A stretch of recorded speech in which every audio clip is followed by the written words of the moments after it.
We all know that justice isn't always served in this world, but there are times when it is.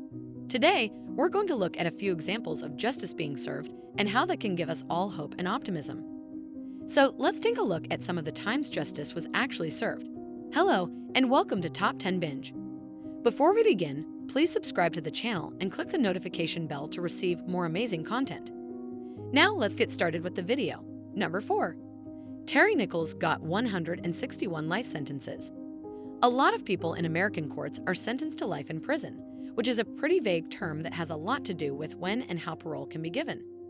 Is life for someone who is 18 the same as life for someone who is 90? And does it work the same in every state? No, that's not true.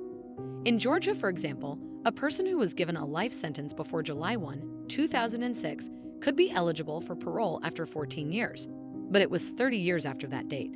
So is 30 years a sentence for life? In many states, you have to wait 15 years before you can get parole. To get around the problem of parole, judges in the U.S. can give consecutive sentences for crimes. This means that criminals can end up being locked up for a very long time or even forever. Take the case of Terry Nichols, who was convicted of the Oklahoma City bombing. He was given 161 sentences in a row, one life sentence without the chance of parole for each of the people who died in his attack.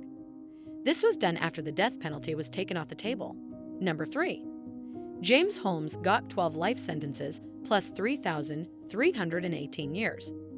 James Holmes is the mass murderer who killed 12 people in Aurora, Colorado in 2012 and injured 70 others. He was given 12 life sentences, one for each of the 12 people he killed outright, but the judge wasn't done. Since his goal was to kill everyone, all of the people he hurt were cases of attempted murder. And for that, as well as charges related to the explosives he used to set up his own home, he got an extra 3,318 years. This sentence breaks down to 48 years plus 5 years of parole for each count of attempted murder, 96 years for each count of second-degree murder, and 6 years for the explosives. Holmes was almost sentenced to death, but one juror didn't agree with the sentence because he thought his mental health problems were a mitigating factor, and 2 other jurors were on the fence about what to do. In the end, Holmes will never see daylight again as a free man. Number 2. Gary Ridgway got 48 life sentences plus nearly 500 years. There is no such thing as a good serial killer, but some are worse than others. In the U.S., the Green River Killer, Gary Ridgway, is thought to have killed the most people in history. In 2003, he admitted to 48 murders, even though he said he had killed around 80 people. His confession was part of a plea deal to avoid the death penalty. Ridgway was given 48 life sentences in prison without the chance of parole for each of the 48 murders. And the sentences will be served consecutively. The judge also added 10 years to each case for tampering with evidence. This made the total sentence 480 years. In 2011, a 49th person was found to be a victim. Ridgway also admitted to killing that person, so he was given an extra life sentence. Number 1. BRENTON TARRANT got 51 life sentences. In 2019, BRENTON TARRANT attacked 2 mosques in Christchurch, New Zealand, and killed 51 people and injuring dozens more. He was found guilty at trial and given a sentence of life in prison with no chance of parole.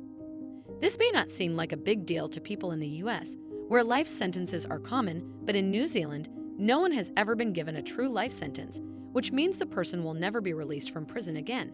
Tarrant got the harshest sentence in the country's history. Tarrant's total sentence, however, was not just simply one life sentence. Instead, the judge sentences Tarrant to life in prison for each of the 51 murder victims in his ruling. The judge did not state whether these were concurrent. He was also sentenced to 12 years in prison for each of the 40 counts of attempted murder, which were to be served concurrently rather than consecutively. He was then given an additional life sentence for committing a terrorist act. As a result, he is effectively serving 52 life sentences. We can all be proud of the times justice was served. These inspiring stories of justice give us hope that the world can become a better place. It is inspiring to see how justice can be served in the face of adversity, and we can take comfort in knowing that justice will indeed prevail in the end. What are your thoughts on the video? Tell us in the comments section. Also, if you liked the video, hit that like button and subscribe to our channel for more. Thanks a lot for tuning in. See ya later.